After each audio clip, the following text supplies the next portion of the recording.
तो दोस्तों आज हम बात करेंगे एक नई टेक्निक के बारे में जिसका नाम है इफ देन टेक्निक। इस टेक्निक को इस्तेमाल करने से पहले मैं आपसे ये कहना चाहूंगा कि जब आप अपने आप पे विश्वास करने लग जाते हैं, यानी कि जब अपने आप से प्रॉमिस करते हैं वो आप निभाते हैं, उसके बाद जो भी आप अपने आप से प्रॉमिस करेंगे वो ज्यादातर आप फुलफिल कर लेंगे। तो आप जब भी कोई चीज करना चाहेंगे, चाहे वो आपकी हॉबी हो या पैशन हो, वो चीजें होने के चांसेस बढ़ जाते हैं। इसलिए खुद से प्रॉमिस करना जरूरी होता है। उसके लिए मेरी लास्ट वीडियो थी, उसमें ही मैंने आपसे कहा था कि अगर आप वो वाली वीडियो से कुछ सीख जाते हैं तो ये वाली वीडियो आपके बहुत काम आने वाली है। तो आज की इफ एंड देन टेक्निक को यूज करने से पहले मैं आपको ये बता दूं कि ये है क्या।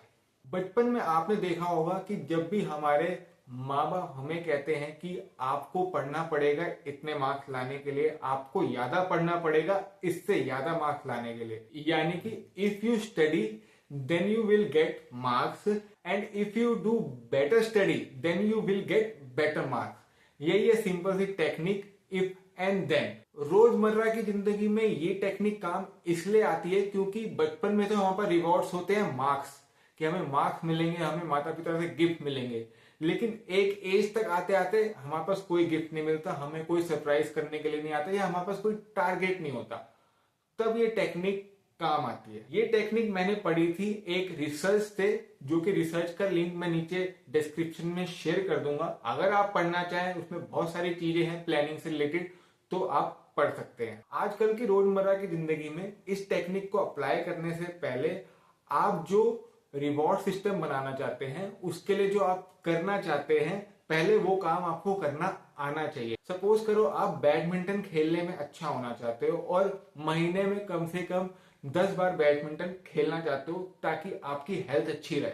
लेकिन उससे पहले आपको कम से कम बैडमिंटन खेलना आना चाहिए और आपको अपना स्टेमिना पता होना चाहिए कि आप महीने में 10 बार खेल पाएंगे या नहीं। तो आपको वो धीरे धीरे स्टेमिना बढ़ाना पड़ेगा। उसके बाद फिर आप ये टेक्निक लगा सकते हैं कि if I will play 10 times badminton in a month then I will get better health in a month. अब मैं बताता हूं कि मैंने इस टेक्निक को कैसे लगाया और ये टेक्निक मेरे लिए कैसे बेनिफिशियल फायदे में हुई। मैं स्टोरी राइटिंग सीख रहा था, यानी कि मैं हिंदी में राइटिंग करना सीख रहा था जिसमें मैं स्टोरीज लिखता था। तो मैंने देखा कि मैं महीने में 1-2 कहानियां लिख लेता हूं और मेरा रिस्पॉन्स भी अच्छा आता है। तो जब मैंने ये पता लगा लिया कि मैं लिख सकता हूं, तो मैंने टारगेट बना लिया कि महीने में 1-2 कहानियां ही लिखूंगा, तो साल भर में मेरे पास कितनी कहानियां हो जाएंगी। If I write 1 to 2 stories in a month then how much stories I get in a year, वो मैंने काउंट कर लिया और वो मैंने रिवॉर्ड सिस्टम बना लिया कि अराउंड एवरेज 30 to 40 स्टोरीज मेरे पास हो जाएंगी।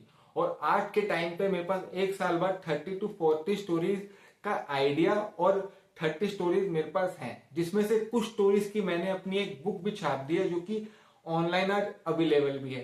तो मेरे को मेरा रिवॉर्ड सिस्टम मिल गया। तो फिर से रिवाइज कर लेते हैं दोस्तों कि इसको कैसे करना पड़ेगा। पहले तो पिछली वीडियो जाके देखो जिसमें आपको अपने आप पे भरोसा होना चाहिए कि आप जो अपने आप से प्रॉमिस करते हो वो आप फुलफिल कर सको।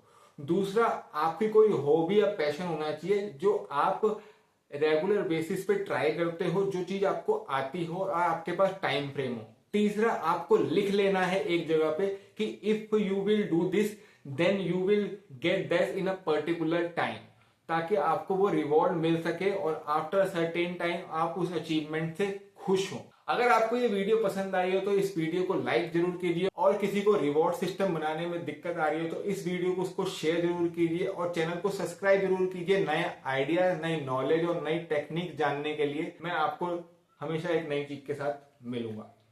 Thank you.